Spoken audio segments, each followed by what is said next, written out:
Hello and good morning. Apologies for the delay. Our speaker is actually having trouble logging in, but you're welcome. Welcome to the S.T.E.M Mets Talk Series, an alternative platform for providing career information and also skills development advice. And so the idea behind this, when we were looking into it, is to try and relate S.T.E.M education to a variety of sectors and also industries. And so my name is Jadesola Adideji, and I am the CEO of S.T.E.M Mets, and this series is powered by us. And we're a company in Lagos, bridging the skills gap in the education sector and preparing our students for the future workplace. And so you may just be seeing me for the next 1 hour while we try and sort out the technical issue with our speaker, but we'll go on nevertheless. So our guest today is Tomiwa Aladekomo, the CEO of Big Cabal. And I'll be interviewing him by audio technology if we can't fix this out. Tomiwa, can you hear me? You can hear me, okay. So thank you for joining us today remotely in all sense of the words. I'll just give you a brief background on Tomiwa. He has a BSc in Business Administration from Boston University and an MSc from Columbia University in New York. He's a fellow of the Archbishop Tutu Leadership Fellowship run by the Africa Leadership Institute. He currently serves on the boards of Charms PLC, Charms Switch Limited, and the Africa Tech and Creative Group. So Tomiwa, thank you so much for joining us today. So let's just get going. So tell us what Big Cabal Media does exactly. So Big Cabal Media is a digital publishing company. We publish 2 publications. One is Tech Cabal, the other is Zikoko. Tech Cabal covers technology across the continent and the business of technology and the impact of technology on people. We do that through reporting on our website, through newsletters that come out every day, through podcasts, through regular video interviews like this one, and conferences and reports on the state of the ecosystem. Zikoko is a youth publication, and it covers sort of what's happening. We kind of touch the cultural nerve of what young people care about in Nigeria primarily, but also across West Africa today. And we're a website, we're across social, but really highly loved and doing a lot of content that is both entertaining and sort of important about what it is that people care. I think lastly, Big Cabal also works with a number of brands through our Cabal Creative Studio. And we do everything from content creation to sort of strategy consulting for people in the technology space through that sort of arm of our business. And that's Right. So if I hear you right, it spans across technology, business, youth, culture, and even consulting in itself. So, so I suppose that sort of describes your business model, but perhaps you can describe that for us in a bit more detail, because like with any business, you know, how do you make money, so to speak? So if you could briefly describe your business model to us, you know, bearing in mind some of the different things that you do. So we're a media business in the 21st century, and it's become a lot trickier to make money in the media business. A lot of the old media models have kind of fallen by the wayside with technology, with the advent of the big social giants, and also with sort of Google's ad business sort of squeezing us on the sides. And so today we kind of started our business on the idea that we would need to be we would need to have multiple revenue streams. So it used to be that you could make your money primarily from advertising with a small sort of portion of it coming from subscriptions. But these days, you need to be a lot more resilient than that. And so we make our money from advertising. It's a small portion of our revenue. We make, we don't have a subscription line in our revenue yet, but we make some money from events, both physical and digital. We raised some money from our Cabal Creative Studio, which is, like I said, content creation and consulting, and just working with the same expertise that we use to create our own content, using our expertise to create content or to advise people on various elements of their work and their business.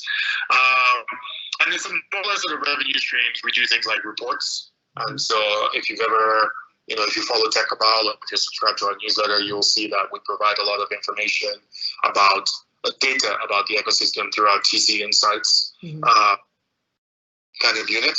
And that unit kind of provides regular sort of reports about the state of the ecosystem. I think the most recent one is on renewable energy across the continent. Done one on women in tech in Nigeria. We've done a bit of fintech. And so all of those are available, some of them free, some of them for purchase. And that is our revenue. Fantastic. So it seems like your organization has multiple streams and also cuts across multiple sectors. So with that in mind, can you maybe define for us your own understanding of what digital media is for the benefits of our audience, and just to give us a proper understanding of what digital media is exactly? So I think digital media as a phrase cuts across, a range of spaces. Most importantly, basically, it's the blend of technology and content. And so in terms of digital media, I mean, it can stretch everything from, games and video games to any content that's consumed digitally. So Netflix is digital media. So for an organization like ours, we're in the digital media space. Specifically, we're in the digital publishing space. And so we are a publisher. We create content and we own brands that people consume. But broadly speaking, sort of digital media applies to sort of that intersection of content that's created for consumption via digital platforms, basically. And so it's a pretty wide span of industries and businesses. But the space that we particularly occupy in there is sort of like the digital publishing, digital content creation space. Right. So if I hear you right, it's a blend of technology and content, and involves a variety of digital media products, spanning from e-commerce, games, the most obvious social media, video content creation, even interactive storytelling. And it spans across a wide industry also. The most obvious, again, entertainment, technology, marketing and advertising, publishing, but then maybe some areas that people don't necessarily think about in terms of digital media content creation, health, for example, education, even nonprofits, sports is a big one, and television. And so what that tells me is that there's quite a wide range of diverse skills that's required in digital media. So anything from technical skills to artistry even. So if I think of animation, even in games, graphic designers, artists. So it's not just coders or programmers that's required actually across this. Because when you think digital, that's maybe the first thing your mind goes to. So can you talk us through in terms of skills? So as I said, this platform is to talk about skills development and career options. For the benefits of maybe some of our old school parents here, can you touch on, the skills that you would say are pertinent to be able to flourish in this space?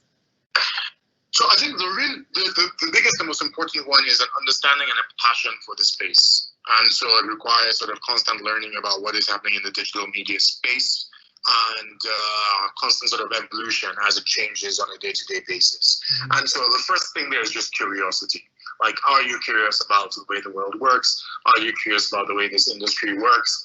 Are you willing to go out there and read books about what people are doing? Are you on the internet sort of like looking for information about what the most important, players in the space are doing, what the trends are? And so social media can be a really fantastic tool for just understanding a space. I follow sort of the big leaders in this space, both in the US, in the West, and in India, across the world. And so you follow those people. And so curiosity is skill number one. And curiosity is one of the most valuable things, I think, for most people in whatever career it is they're going to go into, is just that deep willingness to learn what is important within a particular space, that deep willingness to pay attention to what is happening in that space, and then to reflect on it and decide, this is how it affects me. These are the places where I will go.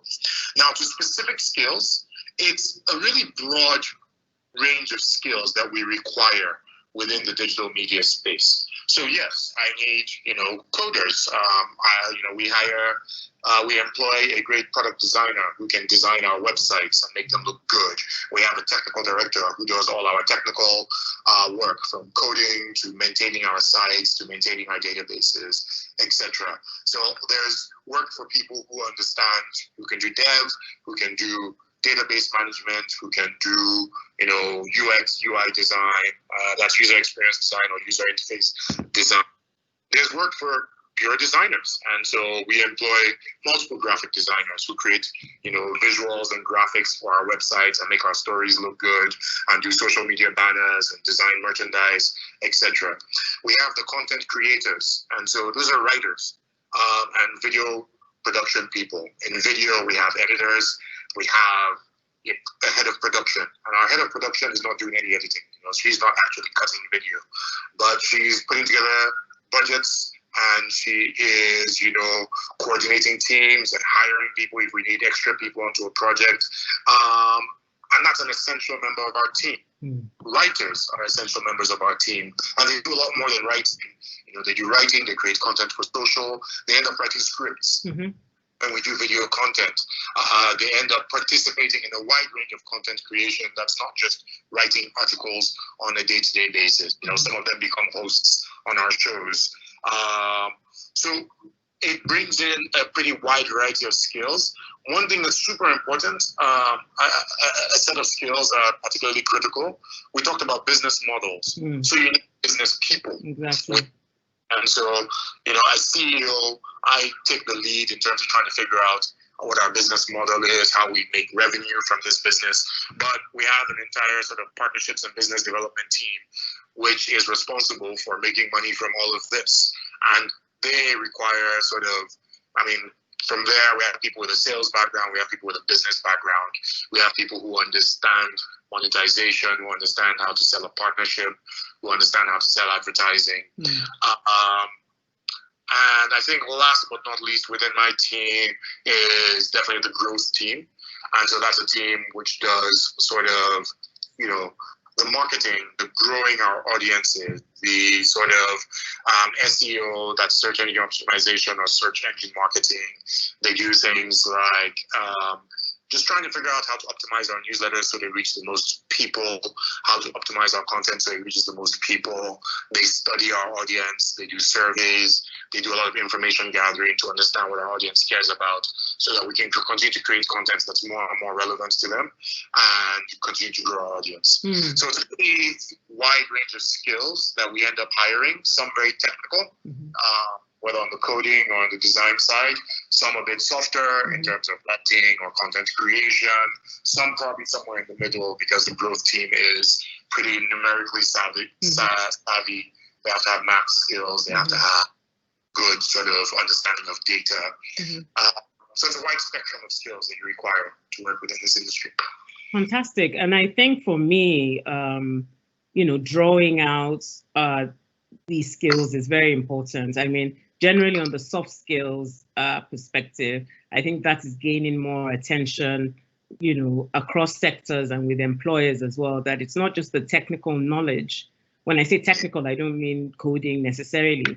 It's not just the knowledge that's important, but the skills that the skill set that you're bringing in is important. So from what you've said with the different departments, I hear, having collaborative skills, team building skills, curiosity, and a yearning for lifelong learning. It's not that, well, I only do this, sitting in my own little, like this is my expertise, but your expertise has to relate and interrelate with, others in your team. And so from what you've described, we've gone from technical to, graphics to writers, which I was hoping you would bring up. Especially in our culture, in our Nigerian context, oh, you want to be a writer, you want to be a writer. What are you going to do with that? So it's really, again, trying to expose both our students, our parents, and our listeners that, look, in this 21st century workplace, your application is wider now. So just because I want to be a writer doesn't mean, I'm necessarily writing books. Yeah. And again, just because, I remember when we did a program with Andela, one of the staff there actually studied physics, but he's one of their technical writers, for their newsletters or for their websites. So his understanding of science, he's able to translate that, and then his love for writing and his creative aspects, he's able to, let that out through that outlet. So my point here is not to discourage careers or interests that we feel, you're constrained by your talent, so to speak. So if I want to be a writer, if I'm good at English, it doesn't mean I can't work at, big Cabal media. Or if I studied English, it doesn't mean I'm going to be a teacher. The scope is wider now in the 21st century. Absolutely. Let me just jump in a little bit on that. I agree with you, and I like the example of sort of the technical writer at Andela or at Flutter the Wave or at any of those kinds of organizations. It's absolutely critical. But part of the thing in terms of content becoming a really critical part of a lot of industries is that, they always need people to sort of translate all of this technical work to an audience. And those people will gain in importance in ways that can be hard to sort of understand. It's quite easy to come from a background like that and sort of evolve into a lead marketing role, because the depth of your understanding of the product and the way you're able to translate it to audiences, will give you opportunities to sort of engage in deeper ways with products. And that's in the technical space. For a company like mine, people come in, they start as writers. Like I said, some of them end up, joining the video team because they are so brilliant at video, at writing for video. Sometimes, you will take somebody and say, well, you're an expert in this. If you can write about it, well, you can present about it. And then they start a podcast or they start their video series. They become a producer of their own show. Some of the people who are writers are writing scripts for content that we expect to put onto platforms like Netflix and whatever other HBO or whatever other big global sort of content platforms there are. So I think writing, particularly as a skill, is one of those that's really critical. Being able to communicate clearly and effectively is a skill that will serve you very, very well in whatever industry it is that you go into, and will open opportunities and doors that you might not expect. So it's definitely one of those that's an important foundational skill, I think, for a lot of people. Fantastic. And, you mentioned there being able to use information as well. So data analytics is critical, data science. So again, just because I'm a data scientist doesn't mean I necessarily work in Microsoft. I can actually work in any business. Any and every business nowadays, involves data gathering, data processing, and how you're using that data to optimize your business in essence. So again, just letting our viewers and our parents and our students know that, in this day and age, don't put yourself in a silo of this is what I'm able to do. So just to our audience, our Q&A is open, so please feel free to throw in questions in there. So Tomiwa, let's look at publishing as an example of a sector that has actually been heavily transformed by technology. The advent of technology has changed the way that we as consumers, it's changed the way that we seek, consume, and distribute information. If you can briefly just touch on the evolution from paper to digital content in terms of news, for example. So it's been a fascinating transition, definitely one that's been traumatic for the traditional sort of like news media, but has also sort of borne results in the sense that now everybody is kind of their own, or has the ability to be their own publisher. So I think over over the years, as the web sort of really took off, it started out with kind of company websites and very formalized websites. But at some point, people realized, you know what, I don't have to wait for, I don't have to leave this thing to, Nestle to use the internet to promote their products to me. Anybody with a personal computer can create a website and can put whatever it is that they're interested in on that website. And that was sort of where things kind of started in terms of that really big shakeup from traditional news into the web and sort of the news landscape that we see today. It started with individual websites, and then over time, people built better tools to allow sort of individual publishing. And so you had things like Blogger, and before that, LiveJournal, which allowed people to sort of create their own personalized news outlet. It was, if you ever went on something like LiveJournal, it was a lot of personal sites and people just putting out their own opinion. But what blogs really did was they kind of started to challenge the supremacy of the newspapers in terms of content creation. Traditional newspapers were a little bit slow in their transition to digital, and they were trying to work out the models. How much of our content can we give away for free? Do we make people pay a subscription?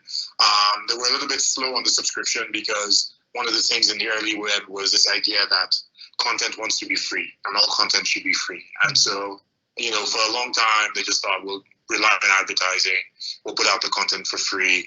It didn't seem to be making them that much money, but, traditional paper revenues were still supporting them for a while. I think the really big earthquake happened when social, as Google, with their search engine, started to sort of corner more and more of the advertising revenue.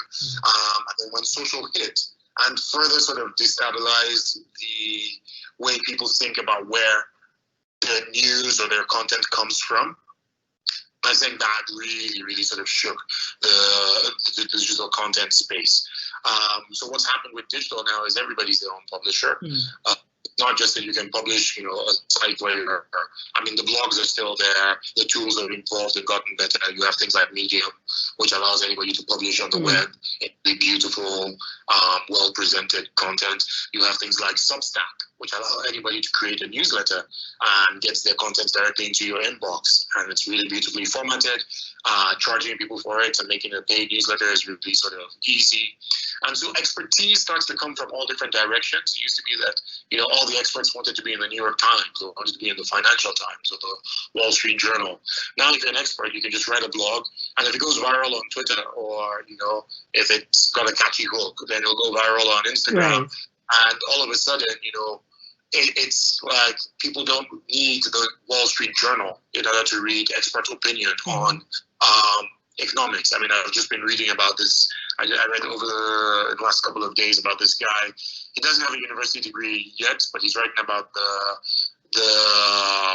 Federal Reserve System in the U.S. And he's writing the most brilliant writing. Barack Obama is subscribed to his blog, is reading what this guy writes, and someone like half of Wall Street is reading what this guy writes about the Federal Reserve System.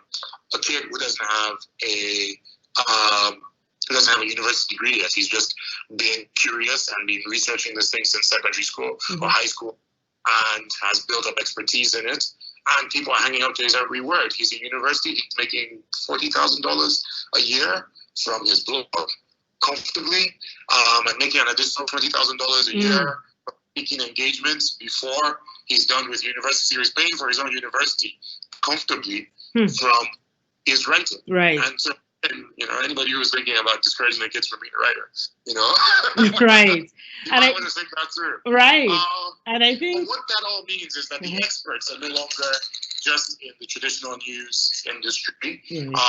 It means many more sources of expertise and of news. There are a lot of people who no longer read a newspaper. Their Twitter feeds or their Facebook feed is what they consider sort of is where they get all their news from. That's what I was actually going to jump in and say, that new industries have spun out of this, and people's sources of information is now varied. So people like me that would go to the traditional BBC world, many others, particularly in this generation, are looking for what I'm calling curated news. So Twitter, Reddit, automatically my son, for example, his own source of information is from Reddit, where, it's based around your interests, it's curated somewhat, and it's also community based. And people are getting information from newsletters also, as you mentioned. So like I said, I get Tech Cabal every day, and that is my source of information for technology, business across Africa. Your model is for free, but then there are others like Quartz, where, it's subscription based. So again, different business models are coming out of this, and also different ways of monetizing it.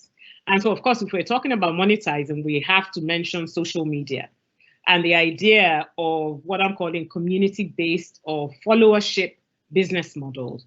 In the old days, when Facebook started, I remember it was just, for people like me, it was, oh, my friend I hadn't seen since primary school, or, reconnecting,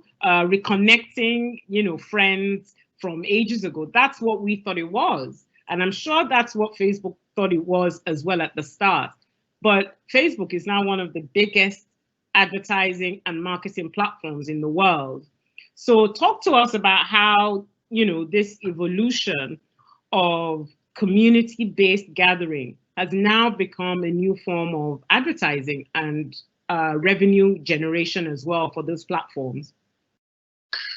I mean, so it's been fascinating to watch this evolution, and I mean there are examples both local or global that are sort of interesting to look at. I think the Reddits are definitely a super interesting model in terms of content creation. What's interesting about those is essentially the content comes from the users. And I think that's the nature of most social media and of communities like that, is that the users end up being the content creations. And then you as the platform can monetize around all of these people having conversations in a specific space. And so for something like a Reddit, it makes targeting a little bit easier because it's just, well, here's a self-selected group of people who really like dogs, who want to talk all day about their dogs. It makes it very obvious to know what advertisers to kind of shepherd in that space. And then you find within the social media space interesting models where, so what we call native advertising. So if you follow any of the big media, sort of independent media players on social, I have things like in Nigeria, it can be Instablog, or, there's a Shade Room or whatever it is. And they make tons of money from native advertising, which is basically content that sits in their feed. It looks like all of their other content, but it's actually paid for by an advertiser. And there's a lot of that.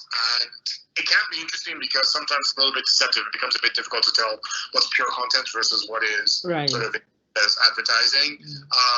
But you try to make sort of the best rules around it, try to make the best sort of examples around it. For something like our publication, Zikoko, does a fair amount of native content, which is always clearly marked as, this is advertising content, but also makes it fun. So one of the things we do listicles. And when we take that into social, and an advertiser says, I want to do an ad for, I don't know, who's Peak just recently released a new yogurt.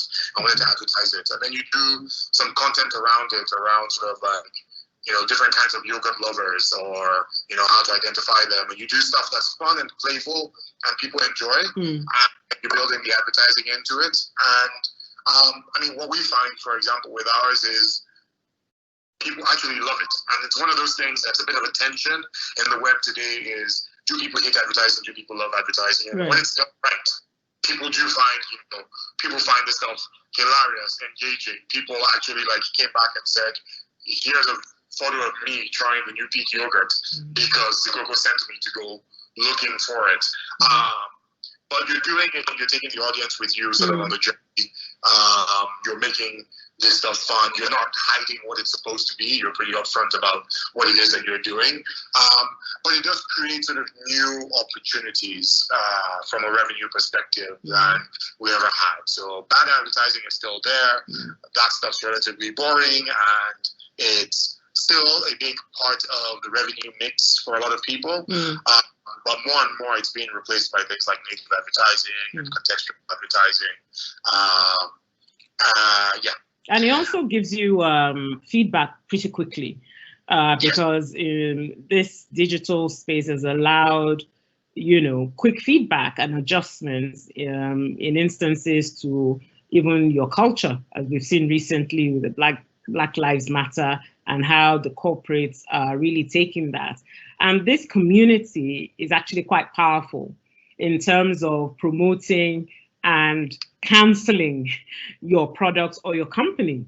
So the advertisers and corporates who maybe initially dismiss them as just a bunch of kids or people online, have recognized that this is a powerful force. This is a powerful gathering of people. This is a powerful community that we cannot afford to ignore. So even things like TikTok, Snap, that we just thought, oh, it's just for kids or whatever, but they themselves are a huge customer segment for a lot of products and services that are out there.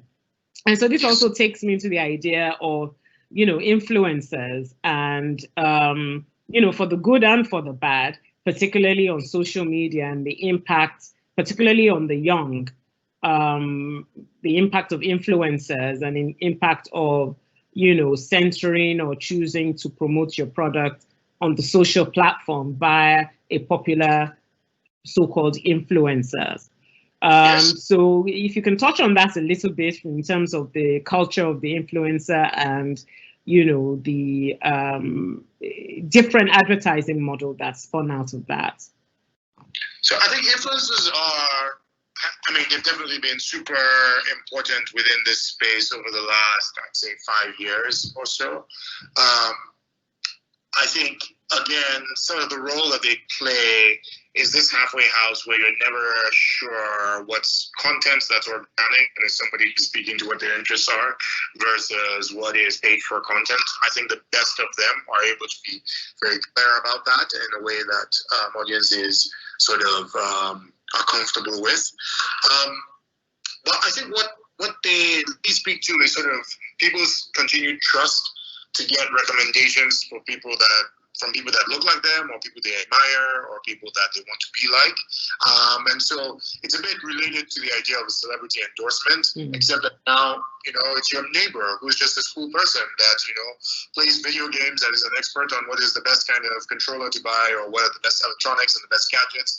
And so you can trust this person because they're somebody just like you, somebody you can relate to. Right, so they're relatable.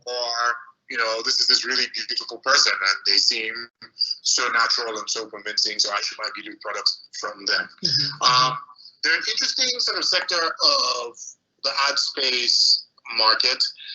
For advertisers, I think some of the challenges are measuring what kind of real value they get from these influencers. Some are more powerful than others. There are people, and so people like Kylie Jenner and the like have built huge empires on their ability to say, go and buy this lipstick, and 1 million people go out and buy lipstick. Right. But for an advertiser who's looking for low, who's not looking at spending a few $1 million to hire Kylie Jenner or the Kardashians to play influencer for them, sometimes the question is, well, if I hire this person, they've got 50,000 followers, but, how much influence do they really have on those people? And what sort of influence do they have? Because for the benefits of our parents on the platform here, I think that's quite critical in terms of how some of these influencers are promoted as role models, for our children, and how even as parents or as consumers of some of this information, it's really just, looking through this with a lens, a critical lens. And that takes me to my next question about fake news and how digital media, of course, that's a different industry in itself. There are people who make money out of generating, fake news. It's a business. It's not just a hobby for some people. So how would you suggest, as consumers of information, that we ourselves approach and critically process some of this information that we're consuming?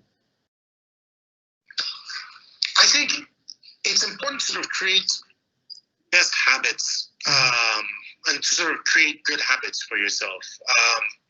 because content is coming at us from all directions right now, it's become more and more critical to be critical and selective about what it is that you consume and what it is that and when you decide something is true. Now, I think some of the best habits are just double checking information when it comes and making sure that, so we get content coming in from WhatsApp, you get content coming in from Telegram, or, it's on social. And you'll see this when it's like, oh, so and so celebrity has died, or so and so a thing has happened. And honestly, the first step of that is for almost anything that comes as a social media forward, that's not a link to a site that I consider credible, or that sometimes you get a link to a website you've never heard of the website before. So the first thing is, it's a simple Google search. Is just, okay, let me search this thing. Let me see how many credible websites are repeating this information. Let me get a more detailed report that will give me the background on this thing. There's a lot of social media outrage. People get really upset at things. You talked about cancel culture. And one thing I always find is important is go and get full context on this thing before you execute someone. So again, do a Google search and read 2 or 3 articles. I read fairly quickly, so maybe that's my bias. But find 2 or 3 websites that have a reputation for quality, will report good facts. We talk about bias in the media, and it's a topic that I've been hearing a lot about and thinking quite deeply about. It's interesting because there are biases to our media. I think there's no human being that's unbiased, anybody who's creating things without some sort of an agenda. And I think there's value in credible sites because they will give you the facts. The facts will be correct. There may be a slant. They may sort of highlight the facts that they think favor a particular sort of perspective. But when you go in reading and look, this site leads a little more liberal, so they might highlight the more liberal issues. This site leads a little more conservative. They might highlight the more conservative aspects of this thing. This site, is all American and will usually highlight the American side, right, as British. And that.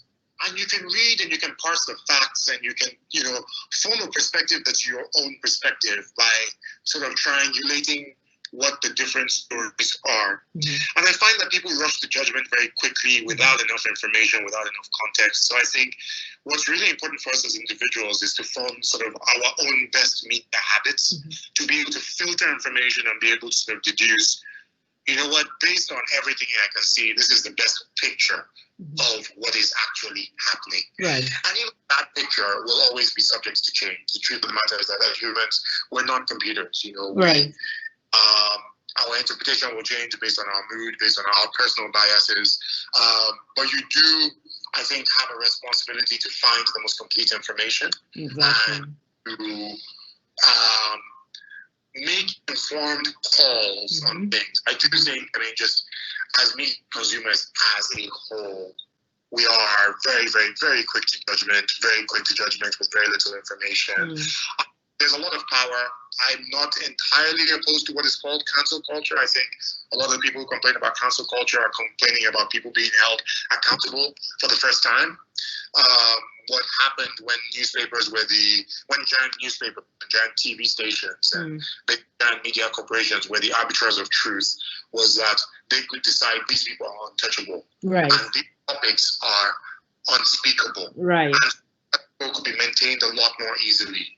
Now that anybody can publish and anybody can sort of amplify any voice that they care about, some little kid sitting down in their room in Nigeria says this is an issue, and if they say it in a compelling enough way and they say it in an interesting enough way, they do a video about it, it becomes a big global issue. Right. Things like George Floyd's death. Once upon a time, 2 newspapers would have covered it on page 13 or page 25. It would never have been news. That would have been the end of it, in essence. So there's actually power in our hands now in terms of generating the news. And also from what I'm hearing you say, for us to, apply some wisdom and filters in the news that we're consuming, in essence. I wanted to touch on questions that are being asked. I think some of them we've already touched on. Do you need a STEM degree to get into this field? I think we've established that a variety of skills and careers can be employed in the digital media space. So you don't necessarily need a STEM degree. However, as we're seeing, application of technology across the sector is important. Another, I think we've also touched on this. Oh, this is from a parent. What would you say to a parent today whose perception of a career in digital media is for children whose parents are in the middle to upper class bracket of our society and not for everyone? I think this is specific to Nigeria, or maybe not actually. So it's basically saying that, this going into this career may be perceived as for middle and upper income bracket of our society and not everyone. What are your thoughts about that? So it's interesting because it crosses to your previous comment about education actually and whether one needs a STEM degree to participate in this. You need expertise. You can make a living in this field. I think digital media is probably not the best paying field. However, certain roles are. I mean, I know how much I pay my developers. I know how much I pay. I know how much I pay, talented graphic designers within our business. I know how much I pay our best sort of editors, and they make pretty decent livings doing this. Now, if you are coming from a background where you're not very privileged, then making money becomes sort of important a bit earlier. And, you want to go into something where, you have a good chance of making a living early. An important thing, and the thing about learning today is it's about expertise. It's about developing your expertise in a field.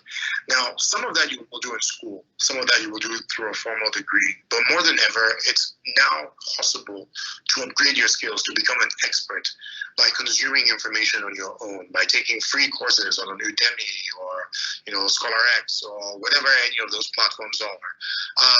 It's become possible to become an expert by just speaking to other experts on social media platforms and sort of finding people who are deep into this thing and finding mentors. I mean, you can become an expert coder by finding the right sort of network of people to participate, to sort of share ideas with. Their free internships like hotels.ng has a free internship for coders. I have brilliant writers who work for us who are essentially self-taught, and they've gone to school for degrees in whatever it is they've gone to school for, but they've become experts in what it is that they do very early. And I will tell you that I will hire somebody with a fantastic portfolio and pay them whatever it is that they want or whatever it is that they want, and the intersection of what they want and what I can afford. But pay them very well, even if they don't have a degree, if they understand the work. Well, can I just jump in there? Because of course, as Nigerians, we know that the idea of not having a degree is just, completely unacceptable. And listen, anybody that can get a degree, it's probably valuable for you to get a degree. Take note that I said it is probably right for you to get a degree, because it's becoming more and more of a world of show and tell. Like, what can you actually do? What can you actually deliver? I think an education is important, and I wouldn't trade the education I got, because it gives you a lot of frameworks for looking at the world and understanding the world. It gives you a toolkit. And so it's possible to become an expert coder and not know much about world, to not know much about business. And education will give you a bit of rounding in terms of a deeper understanding of the world. So that's why degrees are important. And that's why, they make you take electives. But don't stop there, is what I hear you saying. Do not stop there. Yeah. Your degree is a piece of paper. I mean, you mentioned I had an MSc from Columbia. You didn't mention what it's in. It's in art. It's in anthropology. And how much anthropology am I using? In Nigeria. I mean, I do use some of it. I'm interested in cultures. I'm interested in people. So if you read Tikoko, you can tell that we're deeply interested in people and culture and all of that. But that being said, that degree doesn't, half the work I do now are things that I've had to learn on the job, are things that I've had to spend nights just, cramming and reading the internet and speaking to people, how did you do this? So for instance, I've had to raise money Despite the fact that my first degree was in business with a minor in finance, I didn't learn that much about how to raise money, sort of like, bootstrap style, right, or raise a seed fund. I learned that by reading everything I could on the internet, by talking to 2 or 3 or 4 experts, and learning how to do that. And it's the same thing when people apply for jobs with us. We say, give us your CV, but it's actually the last question on our application form. Before that, we say, why are you the right person for this role? And when we say, why are you the right person for this role, I'm a very hard worker. I'm conscientious and I arrive on time. Yeah, all that one is English. Tell me what you understand about the role. Tell me what you understand about what will be required to be successful in this role, and tell me what you have done that makes you the right person for this role. And then we ask other questions about what their interests are, what they read, what they consume, what they watch. We ask questions about, how they learn. And by the time you've answered all those questions, then I know, right, okay, this is the person. Like looking at your CV, to look at your degree or to look at what jobs you've done before becomes almost an afterthought. It's just okay, it's coming from this job, or she's coming from that place. The degree, like I said, I think your degree will give you some grounding. And so usually people learn a bit how to speak better, how to write better, engage with the world. If you get a good university degree, it will give you good grounding in all of that. But it's just a base. You have to have a mindset of being a lifelong learner, in essence. And just because you're in a job, that's not the end of it. There's still a lot to learn while you're on the job. Let me just jump quickly, with mindful of the time. There's a question here. What are your thoughts on how to attract and retain women in the tech space, and what challenges, they face as women in this sector? We do a lot of work in this space. Cabal, we published a report on women in tech in Nigeria. Last year, we did a big exhibition around women in technology in Nigeria, showcasing 50 of the women doing fantastic work.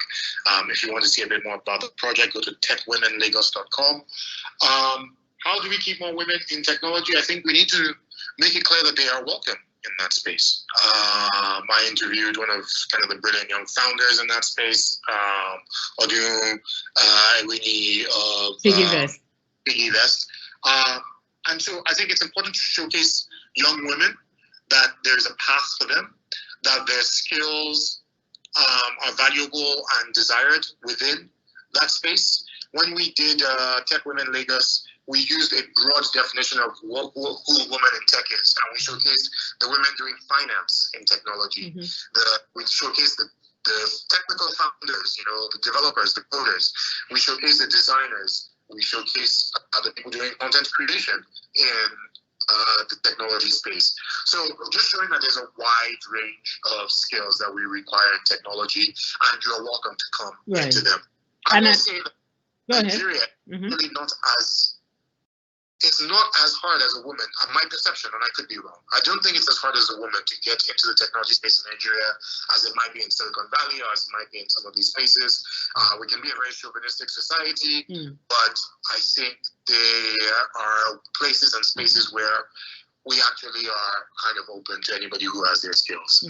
I think STEM skills are critical. We do need more women in STEM skills specifically, because those technical roles are still overwhelmingly male. Right. And I think, I'm not a technical person. I'm not a coder. I'm not a developer. I failed science more times than I in public.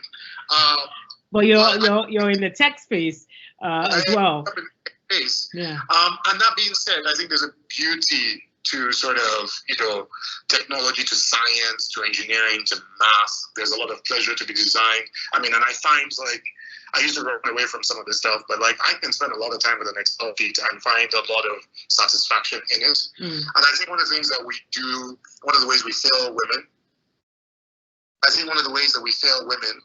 is that we discourage them from those spaces. And I remember when I was in secondary school, there were girls who were fantastic at math. There were girls who were fantastic at science. And I think we kind of steer them away from those spaces because, they're men's spaces. But there's a lot of personal satisfaction to be derived from that kind of work. And I think we should, encourage, the people who show the talent in it to push it all the way forward. Fantastic.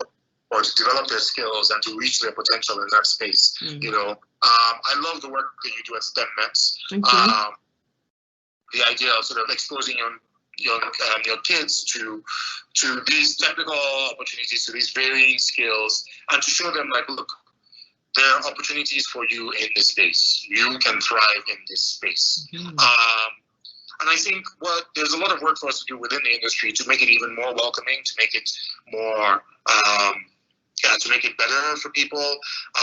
With an organization like mine, we keep a very, very close eye on, like, what is the balance of males and women working within our company? Are we hiring women into senior roles? Are we hiring women into junior feeder roles so that they will be able to grow and develop? Are we giving people the opportunity to get promoted and to take on bigger and bigger challenges? And I think more and more companies need to pay attention to that and make sure that both at the top and the bottom end, they're letting women in. And I mean, I remember I had to keep when I first joined Big Cabal specifically, when I first joined Big Cabal, I had 3 men in senior roles and no women in any senior roles. And I insisted that I would not hire another man into any of the open senior roles until we got a woman. Because sometimes what happens is you come into an organization, and if there are no women at the top, then the perception is they're not going to hire, there's a glass ceiling. They're not going to let any women into leadership roles. So don't come into this business because you're just going to be a junior somebody. The number 2 person, like the person who's most likely to take on my role at Big Cabal is a woman. And it sends a message to everybody that, look, you know what? This organization will give you opportunities. You know, we have strong women and strong in leadership roles. And it becomes clear to anybody who's joining the business that there's no cap on where you can go or how you can grow. And I think across the industry, we have to do more of that, and that will encourage more women to come in.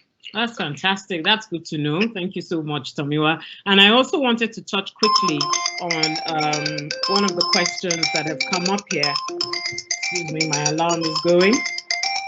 One of the questions that's come up here regarding work experience. And what we're trying to do is to really try and see how we can start, you know, bridging the gap between the workplace, you guys, corporates, and the students, your future employees, and also trying to tie in that idea of work experience early enough, you know, so it could either be from a day at Tech Cabal, bringing students in, or it could be actually formalized work experience and internship opportunities.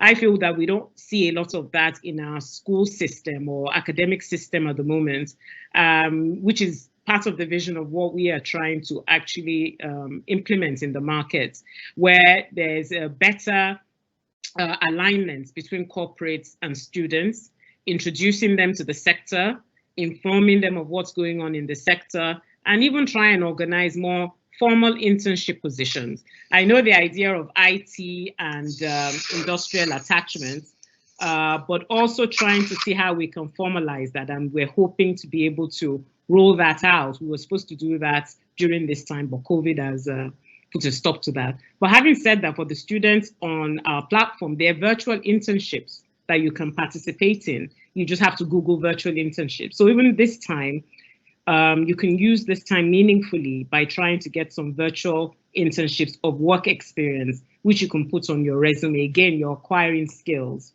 I'm mindful of the time. So Tomiwa, COVID times, one key takeaway that you are taking away or that you are learning that you've learned from this time. Oh, did I turn you off? Are you here? One key learning from COVID, these COVID times. I think it's been really interesting. We went full remote in March, and I've been surprised by how productive my team has been in full remote. Surprised, pleased, and proud of how productive they've been. We'd always had some people working remote occasionally, but it's been impressive to see that, you know, given a good team, given clear deliverables, given all the support that they require, people are able to work quite well independently and deliver their work and deliver a level of innovation and sort of sustained growth that you might not necessarily expect them to be able to do, when you're not in the office to shout at them. So I think that's been a great lesson, and that's been quite valuable. Yeah. Okay. So working remotely, productivity, and even in a way changing your business model, in fact, in terms of how people work and how you keep your company going. So as we round up, one advice, or I think we've touched on it really, but let's just round up with the advice for careers and skills that maybe some of our young creatives who have brands, who have content in general, advice on how they can use digital media to deploy, to generate, or to develop their skills in these times. I keep saying these times because I'm so mindful of wasting time during this period. So some are still in school, some are not, and how to really utilize this time that we have done. So any advice for our young creatives in our midst in terms of how they can, launch their brands or even distribute music or content or blogs, etc. What would be your one main advice to them at this time? My biggest piece of advice is just start. Okay. Whatever your ideas are, whatever it is that you're doing, get it started. If you have a brand, get it started, start to push it, start to experiment. There is power in doing, and there is a learning in doing that it is hard to get from anything theoretical. So get started, push it out there into the real world, start to experiment with things, make your mistakes early, learn early. Like I said, when we hire, we want people who have done things. So you come to me, you say you're an expert writer about X or Y. I want to see the work samples that show me that you actually are an expert writer on X or Y. You can't just use mouth to tell me. So have a portfolio in essence. Have a portfolio. Yeah, I'm hearing that quite a lot. So the portfolio is not just for the artists amongst us. It's even for our students here, a portfolio collection of the work you've done. So I the brand, I built it from X. Why I sold, 3,000 of this thing or 200 of this thing. And maybe you started with selling 20 of it, but and these are the lessons, and then these are how you apply to them. And take it seriously. Follow the people who are doing it best. Follow their examples, and just attempt to build the most serious version of whatever it is you can. Take advantage of all of the tools, look at what people are doing, and try to improve on it. But I think the people who have succeeded, you talk about Mark Zuckerberg, it's like he was coding from when he was a kid. He was building real products and real tools from when he was a kid. And so that's what you want your children doing. That's what you want to be doing if you're a young person, is you want to be building things that work, that people can use. You want to be building, you want to be finishing your writing. So don't just sketch. Don't just do an outline. Finish it, publish it, get feedback, and improve it when you do the next one. I think that's really the game. Fantastic. So to finish off, someone is asking us, I'm just going to answer this myself. What is STEM all about? So STEM is actually a multidisciplinary way of thinking and learning. It's a combination of science, technology, engineering, and math, with the idea that you are developing critical thinking skill sets, communication, collaboration, and basically it's practicalizing knowledge. So it's a real applied knowledge concept, and the skills that you acquire through STEM programs doesn't mean you stay in STEM. Those skills are actually transferable to non-STEM sectors. So for example, as a lawyer, I still need to be able to think critically. I need to be able to work in a team. I need to be able to communicate, and I need to be able to apply ideas to real life scenarios. So in summary, that's what STEM is all about. I hope we've been able to answer all your questions. Tomiwa, thank you so much for your insight into the digital media world. If you're not subscribed to the daily newsletter Tech Cabal, I would encourage you to do so. It's a daily digest of business and technology news all across Africa. It's free. And as we said, Big Media has a variety of events, reports, etc., that they also put out, and I actually value a lot of the information I get from them. So Tomiwa, thank you so much. This is the first, and I'm glad we're able to do digital media first, first in the STEM talk series that we are putting out there. Next week, we'll be touching on STEM and biotechnology, an area that I feel we don't even talk enough about in Nigeria. And as a life scientist myself, I'm really looking forward to really unpacking what biotechnology is and applying technology in biology. So we have Dr. Abasi, founder of 54 Gene, who will be joining us. And you can register after this session on our Instagram page. We're going to be posting the registration link on there. So please go ahead and register for next week's event. And as I said at the start, we are bridging the skills gap in our education sector, and we're preparing our students for the future workplace. We currently have our summer tech camp that's going on at the moment. We've talked about skills, we've talked about technology, and this is one in the many series of events that we run for students. So as a student or parent, please sign your kids up. More information on our website, stem-met.com. So see you next week. Thank you so much for joining us. Keep well and keep safe. Bye for now.